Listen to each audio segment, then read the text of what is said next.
Bus එකෙන් බහිනකම මම දිනිත දිහා නොබලා ඉන්න පරිස්සම් වුණා. එයාගේ මූණේ තිබ්බ නැපුරු බැල්ම මගේ හිතට බයක් ගෙනාවා. තේජ බස් එකෙන් බහලා ගියාට පස්සේ මගේ බය දෙගුණ තෙගුණ වුණත් මම බය පෙන්වන්න ගියේ නැහැ. බස් එකක යද්දිවත් ටිකක් සංවර විදියට යනවා. මම බස් එකෙන් බහින්න කියලා ෆුට්බෝඩ් එක ළඟ හිටගෙන බෙල් එක ගහද්දි එයා එහෙම කිව්වේ වෙන කෙනෙක්ට කියනවා වගේ. මට කියා මේ උලම මොකද දන්නේ නැහැ ෆුට්බෝඩ් එකේ යන්නේ. බස් එකෙන් බහලා එයා දිහා බලලා මට hina වෙන්න ඕන වුණත් hinaවක් නැති ඒ මූණ දැක්කම hinaව එළියට දාන්නේ නැතිව මම එහෙම ගිලගත්තා. කාමරේට ගියපු ගමන් සුදු ගවුම ගලවලා පැත්තකට දාලා ඇඳට පැන්න මම සඳුගේට එළිය අරුතුරුළු කරගත්තා. මට හිතන්න ගොඩක් දේවල් තිබ්බා. ඒ දිනිත ගැන. හිරු ඇවිත් කෑම කන්න. තවත් පැය භාගයකට විතර පස්සේ අම්මා කතා කරලා මම හිටියේ ඉරියව් වෙනස් කළේ නැහැ. හිරු කන් ඇහෙන්නේ නැද්ද ළමයෝ? මගෙන් ප්‍රතිචාරයක් නැති දන අම්මා මාව හොයාගෙන කාමරේට ආවත් මට ගානක් තිබ්බේ නැහැ. හිරු යසයි ඉන්න විදිහ යන ගිහින් මූණකට හොදගෙන ගවුමක් දාගන්න. අම්මා කම්බුලක අතක් තියාගෙන මම ඇඳේ වැටිලා ඉන්න හිටිය විදිය දැක්කමයි එහෙම කිව්වේ. තව චුට්ටකින් කන්නම් අම්මා මහන්සියි මට. මට ඕන වුණේ තව ගොඩාක් වෙලා දිනිත ගැන හිතන්නයි. අර දරුවත් එයි දැන් යන්න ගිහින් ඇඳුමක් දාගන්න. අම්මා සැර කරලා ටවර් රැක් එකෙන් ටවල් එකක් අරන් මගේ දිහාවට විසි කරා. තවත් මේ විදියට හිටියොත් අම්මගෙන් ලුණු ඇඹුලුත් එක්ක මහන්න වෙන නිසා මම ශබ්දයක් නැතිවම බාත්රූම් එකට ගියා. එහෙම ගිහලා මං ෂවර් එකත් අරගෙන මහා හයියෙන් සින්දුවක් කියන්න ගත්තා. හිරු ඕක ස්ටුඩියෝ එකක් නෙමෙයි බාත්රූම් එකක්. ඉක්මනට නාගෙන එළියට එන්න. ගිරිය යටින් කෑ ගහන්න නැතුව. අම්මා බාත්රූම් එකෙන් එළියේ ඉඳලා කෑ ගහද්දි තමා මට මතක් වුණේ මම දියකාවෙක් වගේ පැය ගාණක් වතුරේ හිටියා කියලා. කෑම කන්න එන්න හිරු. මේ අයියත් ඇවිත් ඉන්නේ. මම කොණ්ඩේ තෙත මාතු කරන ගමන් කෑම කාමරේට එවුණා. නිදුක අයිය බත් එකට මූණු බාගෙන කෑම කනවා. හොස්ටල් කෑම කන අයියට අපේ අම්මා අතින් වෙන කෑම දිව්‍ය භෝජන වගේ තමයි. මට බඩගිනි නෑ අම්මා. පස්සේ කන්නම්. එහෙම කියන ගමන් මම නිදුක අයිය ළඟට ගිහින් එයාලා නිවාඩි වුණා. මගෙන් ගුටි නොකක් කෑම කන්න හිරු. අම්මා ටිකක් සැරට එහෙම කියද්දි නම් මම දන්නවා නොකා බේරෙන්න බැරි බව. එහෙනම් අයියා මට කවන්න. අපෝ අලි බබා. එනවා මෙන්න මෙහාට. හරි කරදරයි පුංචි අම්මා නංගිගේ. අයියා බොරුවට නෝක්කාඩු කියන ගමන් බත් කඩක් කනන්න ගත්තා. අයියට කරදර කරන්න එපා හිරු. කමක් නෑ පුංචි අම්මේ. මම කවන්නම්. අපේ අලි බබාට. නිදුක අයියා hina වෙලා බත් අහුරක් මගේ කටට ලං කළා. මාත් ඉතින් බෑනු කියා ආසාවෙන් කන්න පටන් ගත්තා. අයියේ. ඇයි? අර බස් එකේදී ඔයත් එක්ක කතා කර කර ගියේ බෝයි හරි ඔළුවෙන් නේද ඉන්නේ. ඈ? මම නම් දැකලා නෑ මිනිහා ඔළුවෙන් ඉන්නවා. මම දැකෙද්දී නම් මිනිහා හැම වෙලාවෙම ඉන්නේ කකුල් දෙකේ. ඇයි ඔයා දැක්කද මිනිහා ඔළුවෙන් ඉන්නවා? නිදුක අයියා එහෙම කියන ගමන් මහා හයියෙන් hina වෙන්න ගත්තා. අනේ අයියා. ඔයා නම් හරිම මොඩෙක් නේ. ඔළුවෙන් ඉන්නවා කියන්නේ පණ්ඩිතයි කියන එකට. හරි මගේ ආච්චි අම්මේ. කියනවකො මිනිහා මොනවද ඔයාට කරපු පණ්ඩිතකම? නැහැ මම කියන්නේ මට පණ්ඩිතකමක් කරාට නෙවෙයි. ඔයා මම ඔයාගේ නංගි කියලා කියද්දි එයා නිකන්වත් hina වුණේ නැහැ. ඔයා මොකටද ඔය ගැන හිතන්නේ මිනිහගේ හැටියේ? ඒ වුණාට මිනිස්සෙක් වුණාම හොම පඬිත වෙන්න හොඳයි. හිරු මොකද ඔයා දිනිත ගැන ඔය තරම් කියවන්නේ?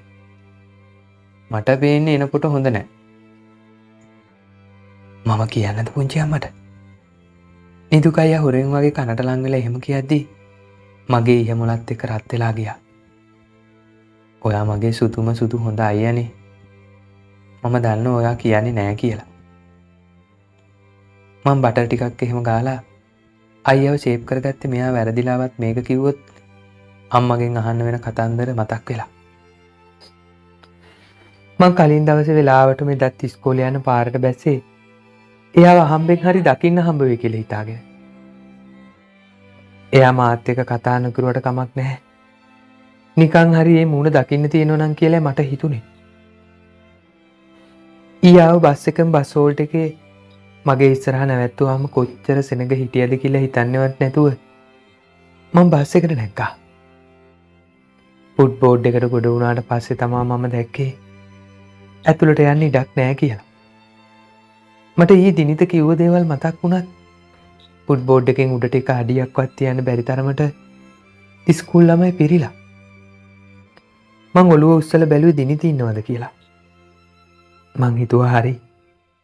දිනිත ඉන්නවා කොල්ලෝ කෙල්ලෝ ගොඩාක් මැදට වෙලා hina වෙවි. එයා ෆුඩ් බෝඩ් එකේ හිටියේ මාව දැකලත් නොදැක්කා වගේ යාළුවෙක් බර කතාවක. තියෙන ආඩම්බරේ මෙයා හෙඩ් ප්‍රිපෙට් හින්දා වෙන්න ඕන මේ තරම් ඝනකම. උලමෙක්ම තමා. මාව ගණන් ගන්නවත් නැහැනේ මේ මෝඩයා. ඊළඟ හෝල්ට් එකෙන් බස් එකේ හිටියේ 10ක් 15ක් බහලා ගියාට පස්සේ බස් එකට නැගගන්න ඉඩ හැදුනේ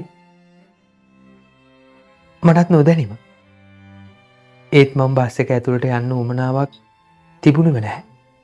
මා චණ්ඩියා වගේ වේගෙන් යන බස් එකේ ෆුඩ් බෝඩ් එකට වෙලා හිටියා. මචං අර ෆුඩ් බෝඩ් එකේ ඉන්න පණ්ඩිත කෙල්ල නිදුකයාගේ කසින් නේද? දිනිතගේ යාළුවෙක් මාව දැකලා මහා හයියෙන් එහෙම ඇහුවම මුළු බස් එකේම හිටිය ස්කූල් ළමයි ටික මගේ දිහා බලන්න ගත්තා. මේ ඇලය මොකාද? මම ඔළුව උස්සලා ඒ කොල්ලට රවණ ගමන් දිනිත දිහා නිකමට වගේ බැලුවා. මුළු මූණම රතු කරගෙන මහා නපුරු විදියට තමයි එයා මගේ දිහා බලාගෙන හිටියේ. ඒ බැල්මට නම් මගේ හිත හෙල්ලිලා යනවා වගේ. වෙන්නේ නැති මම දන්නේ නැහැ. දිනිත එහෙම කියලා හරි ආඩම්බර විදිහට බස් එකේ ඉස්සරහට ඇවිදගෙන ගියේ මාව පේන්නේ නැති වෙන්න ඕන. දිනිත පේන්න නැති වුණාම හිතට මහා මූසල හැඟීමක් දැනුණත් මම ඒ ගැන වැඩි හිතන්නේ නැතිව නුගේගොඩ ටවුන් එකෙන් බස් එකෙන් බැහැගත්තා. බස් එකෙන් බැහැලා නිකමට වගේ ඔලුව උස්සලා බස් එක දිහා බලද්දි මම දැක්ක දිනිත මගේ දිහාම බලාගෙන ඉන්නවා. hina වෙන්න කියලා කට හදනකොටම මෙයා බලාගත්තේ නැතේ අනිත් පැත්ත. පූජා ඇත්තමයි වෙලාවකට මට හිතෙනවා දිනිතගේ උණහපුල් මූණට දෙකක් දෙන්න. මං හිතේ තිබ්බ තරහ පිට කළේ පූජානි ඉස්සරහා ඉඳගෙනමයි. කිස් දෙකක්ද? පූජානි ඇහැක්කාරී ගහලා එහෙම අහද්දි බලාගෙන ඉද්දි වගේ මගේ මූණ රතු වෙලා ගියා. ඔයා නම් හරිම නරකයි අනේ. මට ලැජ්ජයි ඔයා ඔහොම කියද්දි. පූජානිගේ පිටට හයියෙන් එකක් ගහලා hina වෙවීම මම පැත්තකට දිව්වා. ඌයා මට රිදුණා. හිටපන් උඹට දෙන්නන් දෙකක්. පූජානි මගේ පස්සෙන් එළවනවා. මම ඉස්සරහින් දුවනවා. පන්තිය පුරාම පිස්සු නටලා වගේ. පුටු මෙහාට ඇදලා දාලා. අල්ලයි කියලා තමයි බය. මාවල්ලන්න බෑ හරි. මං එහෙම කියලා පුටුවක් උඩට නැක්කා. එක පාරටම පුටුවේ කකුලක් ඇදවිලා පුටුවත් එක්ක මාව ඇදගෙන වැටුනේ ඉස්සරහා ඩෙස් එකේ වාඩි වෙලා හිටිය කේතකීගේ ඇඟ උඩටමයි. මගේ බර නිසා කේතකිත් පුටුවත් එක්කම බිම වැටෙද්දී මම නතර වුණේ එයාගේ ඇඟ උඩ. ඌ මගේ කොන්ද කැඩිලා වගේ අයින් වෙනවා මගේ ඇඟ උඩින් අහකට. කේතකී උගුර යටින් කෑ ගහද්දී මම ටකස් ගාලා නැගිටලා එයාට නැගිටින්න අත උදික් කළා. අයින් වෙනවා. ඔයා උතනින් අයින් වෙන්න. වේදනාවෙන් හිටියත් කේතකී මගේ උදව් ප්‍රතික්ෂේප කළා. මම අත අහකට ගද්දිම කොහේදෝ ඉඳලා දුවගෙන ආපු අශීරා කේතකීට නැගිටින්න උදව් කළා. වරෙන් අපි ගිහින් දීප්තිමිස්ට කම්ප්ලේන් කරමු. බැරි ගානෙන් මට රවණ හොරවන ගමන් කේතකී අශීරා එක්ක එළියට බැසේ ස්ටාෆ් රූම් එක පැත්තට යන්න වෙන්න ඕන. හිරු අද නම් උඹ ඉඳලා ඉවරයි. පූජානි මාව බය කරා. ටක් ගාලා වෙලාව ගෙවිලා ඇත්තේ මං ක්ලාස් එකේ දොර දිහා බලාගෙන හිටියේ දීප්තිමිස් දොරෙන් ඇතුළට එනකම්. පූජානි දීප්තිමිස් පන්තියට ආවේ දිග වේවැලක් අතේ තියාගෙනම. මිස් මම ඉස්සරහට දුවගෙන ගියේ කිසිම වැරද්දක් නොකරපු ගාන්ටයි. මේ කේතකී කියන කතාව ඇත්තද? මොනවද මිස්? ඔයා මෙතන කුලප්පු වුණ මීහරකියක් වගේ දුවලා මේ ළමයිගේ පෙරළුව කියන්නේ? මං හිතලා වැටුනේ නෑ මිස්. මං වැටෙද්දි මෙයා එතන හිටියා. මම දැක්කේ නෑ. අද දිගාරිනවා. තවත් මුකුත් නිදහසට කරුණු මිස්ට අහන්න ඕනුනේ නැහැ. යටාස් පටාස් ගාලා තවත් වචනයක් කියන්න කලින් හෙන ගෙඩි වගේ වේවැල් පාරවල් 5-6ක් මගේ අතට කඩාගෙන පාත් වුණා. කොච්චර වේදනාවක් දැනුණත් මම අඬන්නේ නැතුව හිටියා. ඒ මට කේතකීල ඉස්සරහා අඬන්න ඕනේ නැති වුණ නිසා. දැන් පන්තියෙන් එළියට ගිහින් දැන ගහගෙන ඉන්නවා. ආයේ එහෙම වැරදි කරලා අහුනොත් දඬුවම් මීට වඩා සැරවෙයි. මිස් එහෙම කියද්දී මං වචනයක්වත් කියන්නේ නැතුව පන්තියෙන් එළියට බැස්සේ බිම බලාගෙනමයි. උඹත් ඇදගෙනනේ නාන්නේ. ඉන්ටර්වල් එකේදී මාව හොයාගෙන ආපු පූජානි එහෙම කියද්දී මම කට ඇද කරලා hina වුණා. ලෝකෙ පෙරලිලා උඹේ ඔළුව උඩ වැටුණත් උඹ ටික වෙලාවක් ඒක මතක තියාගෙන ඉන්න.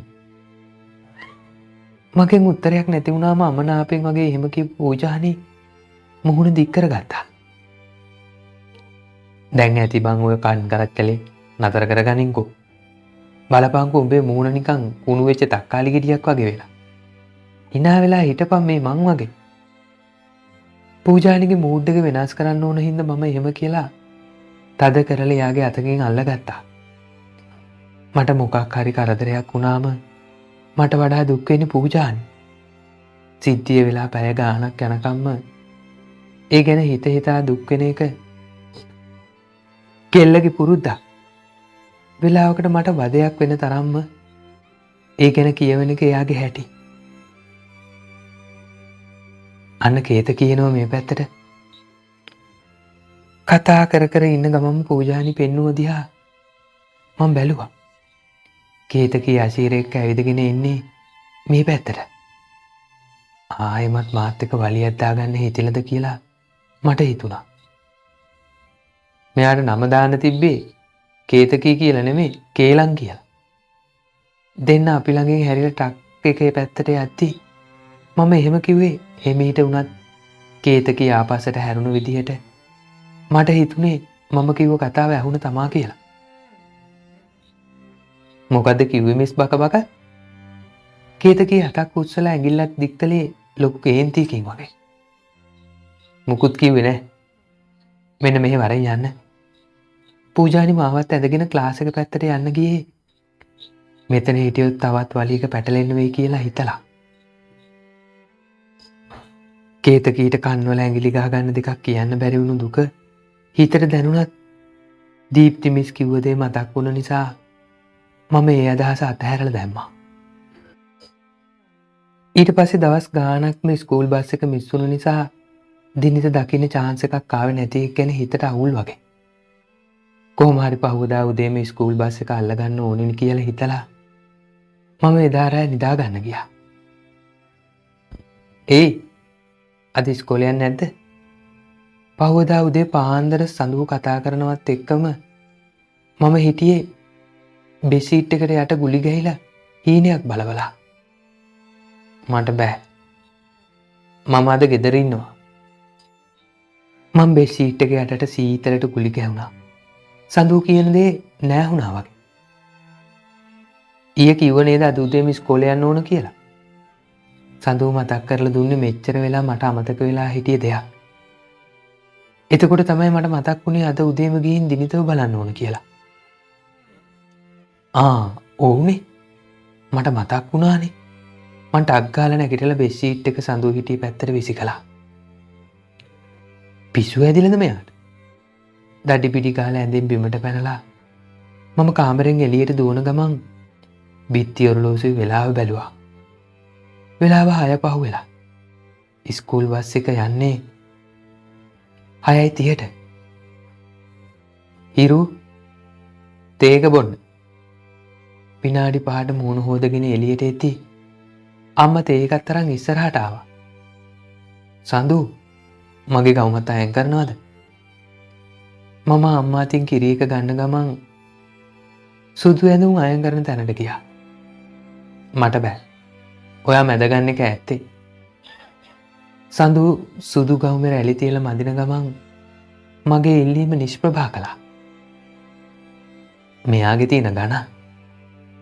මම එහෙම කියන ගමන් එයා මැදලිවරුණු ගවුම දිහා හොර බැල්මක් දැම්මා. කරන්න දෙයක් නැහැ. අද තියෙන වාතාවරණය අනුව මට ඔය අහිංසක සුකුමාල හිත රිදෙන වැඩක් කරන්නට වෙනවා. මම දෙපාරක් හිතන්නේ නැතිව ඉස්සරහට පැනලා සඳු අයන් කරපු සුදු ගවුම අතට ගත්තා. දෙනව මගේ ගවුම. එයා මගෙන් ගවුම උදුර ගන්න try කළත් මම නෙවෙයි පසුබෑවේ. ටක් ගාලා කාමරයට පැනලා දොර වහගත්තා. අම්මා හිරු මගේ ගවුම ගත්තා. සඳු අඬනවා ගේ දෙක වෙන්න. ඔයා අඬන්න එපා. මම ඔයාගේ ගවුම අයන් කරලා දෙන්නම්. අම්මා සඳුව නලවනවා. බලන්නකෝ අම්මා. හිරු ඇයි එහෙම කරන්නේ? හැම වෙලේම මගේ දේවල් උතුරු ගන්නවා. සඳු අඬන්නේ මුළු ලෝකෙම නැති වුණු සයිස් එකට. හිරු මේ දොර අරින්න. අම්මා ඇවිත් දොරට ගහද්දී ගවුම කරෙන් පහලට දාවන ගමන්ම දුවලා ගිහින් මම දොර ඇරියා. මොකද ඔයා සඳු අයන් කරපු ගවුම ගත්තේ? එයා මගේ ගවුම අයන් කරලා දුන්නා නම් මම මේ ගවුම ගන්නෙ නැහැනේ. මම අම්මා ඉස්සරහා අහිංසක පාට් එකක් දාන්න ගියත් අම්මා මුකුත් කියන්නේ නැතුව අල්මාරිය ඇරලා සුදු ගවුමක් එළියට අරන් ගියා. ඇඳ අස්සේ තිබ්බ සපත්තු දෙක ඇදලා එළියට අරන් සඳුගේ ඇඳ උඩට තියලා මම මේස් එකක් දාගන්න ගමන් කාමරේ දොර දිහා බැලුවේ කවුරු හරි කඩාගෙන බිඳගෙන ආපු නිසා. අලුතින් අයන් කරපු සුදු ගවුමක් අතේ තියාගෙන සඳු මගේ දිහා බලාගෙන හිටියේ රවාගෙනම. හැටි විතර දෙහිවල සූ එකෙන් පැන චිම්පන්සීෙක් වගේ. ගන්නව මගේ ඇඳෙන් කකුල. බලන ඔය සපත්තු දෙකේ තියෙන ජරාව ඔක්කොම මගේ මෙට්ටේ ගෑවෙනවා. ඔය මල ජරාව අයින් කරගන්නව උතනේ. සඳු කවදාවත් නැතුව කේන්ති අරන් කෑ ගැහුවේ මම උදේ පාන්දර එයා අයන් කරපු ගවුම ගත දුකට වෙන්න ඕන. අනේ මේ අද රාජකුමාරියගේ ඇඳක්නේ. මට චුට්ටක් ගෑවෙන්න බැරි. මම නෝන්ඩි හිනාවක් තාත්ති සඳු ඉස්සරහට ඇවිත් මගේ සපත්තු දෙක ඇඳින් බිමට විසිකලා. මම යාට ඔරවන ගමන්ම සපත්තු දෙක අහුලලා අතට අරන් මගේ ඇඳට ගිහින් රවාම සපත්තු දෙක දාගත්තා. තවත් රණ්ඩු අල්ලන්න ගියොත් ඉස්කූල් බස් එක මිස් වෙයි කියන බයට සඳුට දිවත් දික් කරලා මම කාමරෙන් එළියට පැන්නා. ඉතින් මේ දීර්ඝ කතාවේ තවත් එක කොටසක් මම ඊළඟ වීඩියෝ එකෙන් ඕගොල්ලන්ට අරගෙන එන්නම්.